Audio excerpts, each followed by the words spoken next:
ഒരേ ഒരു കാര്യം, ഈ മാപ്പിംഗ് ചെയ്യാൻ കഴിയാത്തവർ, അതായത് ഈ പറയുന്ന ഹിയറിംഗ് ഡേറ്റിൽ ഈ പറയുന്ന രേഖകൾ എത്തിക്കാൻ കഴിഞ്ഞില്ല എങ്കിൽ എന്ത് സംഭവിക്കും? ഇത് താങ്കൾക്ക് വോട്ട് ചെയ്യാൻ പറ്റില്ല, അത്രയേ ഉള്ളൂ. അല്ലാതെ താങ്കളുടെ സിറ്റിസൺഷിപ്പിനൊന്നും സംഭവിക്കാൻ പോകുന്നില്ല.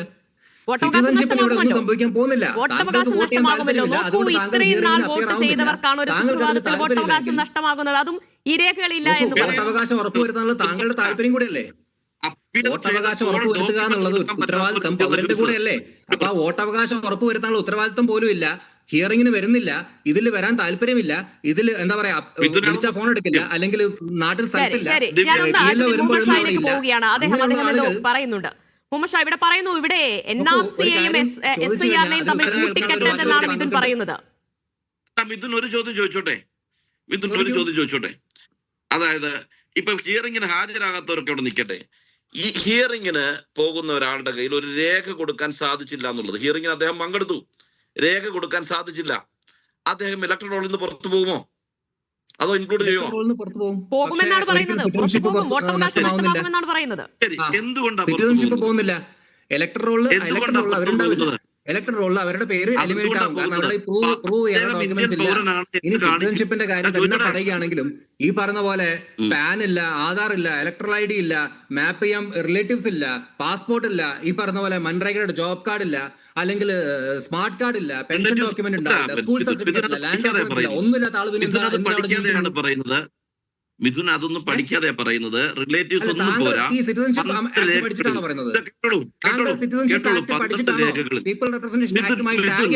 ഇവിടെ ആളുകൾ തെറ്റിദ്ധരിപ്പിക്കാൻ നോക്കുന്നത്. മിഥുൻ ഇവിടെ ആരും ആരെയും തെറ്റിദ്ധരിപ്പിക്കാൻ നോക്കുന്നില്ല. നോക്കൂ, ഈ രേഖ ഇവിടെ ഇത്രയും നേരം ലീഗിന്റെ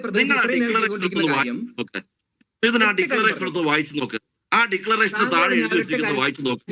സെക്ഷൻ 3 വായിച്ചു നോക്ക്. എന്തെങ്കിലുമൊക്കെ ഒന്ന് പറയാം, എന്തെങ്കിലുമൊക്കെ ഒന്ന് പറയാം.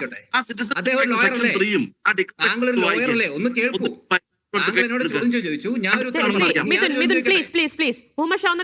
അദ്ദേഹത്തോട് ഒറ്റ കാര്യം ചോദിച്ചോട്ടെ.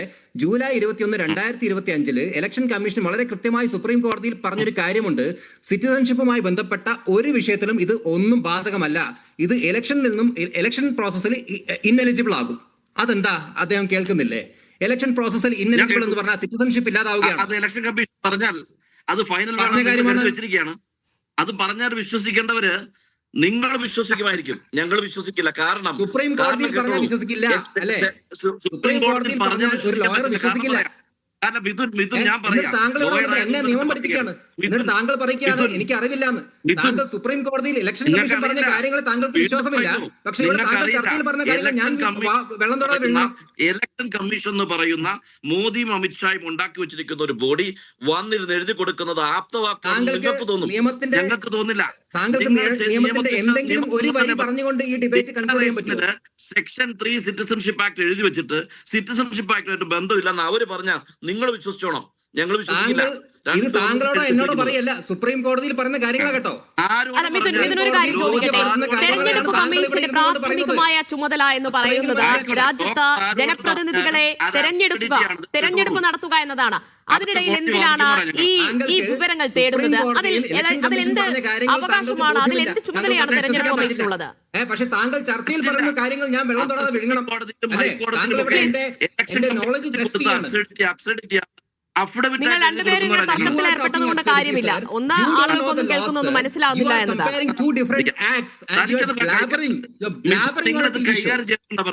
ഇലക്ഷൻ കമ്മീഷൻ എഴുതി കൊടുക്കുന്നതിന്റെ റിപ്ലൈ അഫിഡവിറ്റ് കൊടുക്കും. ഞാനൊരു 100 ഇലക്ഷൻ കമ്മീഷൻ പറയുന്ന നിയമം ഇലക്ഷൻ കമ്മീഷൻ തെറ്റെഴുതി തന്നാൽ ഇലക്ഷൻ കമ്മീഷൻ സുപ്രീം കോടതിയെ ബോധ്യപ്പെടുത്ത കാര്യങ്ങൾ താങ്കൾക്ക് ബോധ്യപ്പെട്ടില്ലെങ്കിൽ അത് എന്റെ കുഴപ്പമില്ല. താങ്കൾക്ക് നിയമം അറിയില്ല എങ്കിൽ താങ്കൾ സിറ്റിസൺഷിപ്പ് ആക്ടിനെയും പീപ്പിൾ റെപ്രസെന്റേഷൻ ആക്ടിനെയും കൂടെ കമ്പയർ ചെയ്തുകൊണ്ട് രണ്ടിനെയും കൂടെ ഒരു പൗരൻ എന്ന നിലയ്ക്ക് എന്റെ അവകാശമാണ്. അത് ഞാൻ ചെയ്യും. ഒരു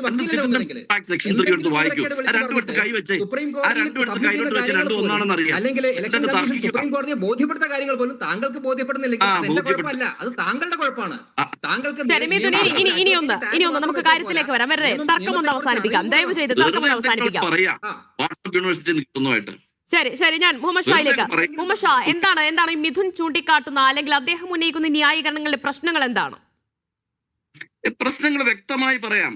12 ഡോക്യുമെന്റില് ആധാർ കാർഡ് അക്സെപ്റ്റബിൾ അല്ല എന്ന് സുപ്രീം കോടതി പറഞ്ഞതിന്റെ കാര്യം എന്താണ്? ആധാർ കാർഡ് പൗരനല്ലാത്തവർക്കും കൊടുക്കും എന്നതാണ്. ആധാർ അക്സെപ്റ്റബിൾ അല്ല, ഐഡന്റിറ്റി നോക്കാൻ മാത്രമേ ഉപയോഗിക്കാൻ പറ്റുള്ളൂ. ബാക്കി രേഖകൾ ദിവ്യ, ഞാൻ ഒരു കാര്യം ആഡ് ചെയ്യട്ടെ. ഞാൻ വരാം മിഥുനിലേക്ക് വരാം മറുപടിക്ക് സമയം തരാം. സുപ്രീം കോടതി ബീഹാറിൽ SIR നടപ്പിലാക്കിയപ്പോൾ പറഞ്ഞ ഒരു കാര്യം ഈ അഡ്വക്കേറ്റിന്റെ അറിവിലേക്ക് ഞാൻ സമർപ്പിക്കുകയാണ്. ആധാർ കാർഡ് അക്സെപ്റ്റബിൾ ആണ് ഈ ഇലക്ട്രൽ വെരിഫിക്കേഷൻ പ്രോസസ്സിന്. അത് സുപ്രീം കോടതി പറഞ്ഞിട്ടുണ്ട്.